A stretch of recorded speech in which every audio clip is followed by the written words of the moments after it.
وَلَوْ أَنَّهُمْ، اب یہ آیت ذرا نوٹ کیجئے اس لیے کہ یہاں پر اپنے آپ کو بھی رکھ کر سوچئے گا.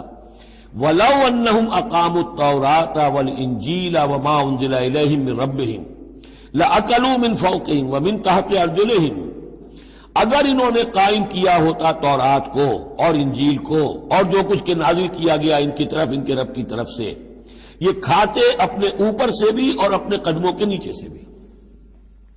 یعنی ہم نے تورات دی تھی تو اس لیے دی تھی کہ ایک تو رکوع آ چکا 7واں رکوع کہ وہ فیصلے سارے کیے جائیں تورات کے مطابق. اس سے اگلی بات کیا ہے؟ تورات کے نظام کو قائم کرو. ایک تو جھگڑا ہے، مقدمہ ہے، فیصلہ کرنا ہے، وہ بھی کرنا ہے شریعت کے مطابق. ایک یہ کہ قائم کرنا ہے پورے اس نظام کو جو تورات نے دیا ہے، پورے اس نظام کو جو قرآن نے دیا ہے، اس کو قائم کرنا ہے.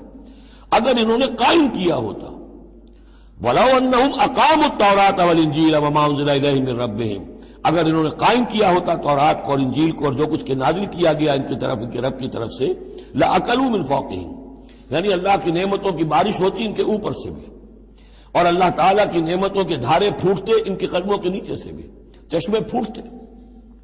مِنْ فَوْقِهِمْ وَمِنْ تَحْتِ أَرْجُلِهِمْ مِنْهُمْ أُمَّةٌ مُقْتَصِدَةٌ، ان میں ہے کچھ لوگ، تھوڑے لوگ ہیں جو سیدھی راہ پر ہیں، درمیانی راہ پر ہیں.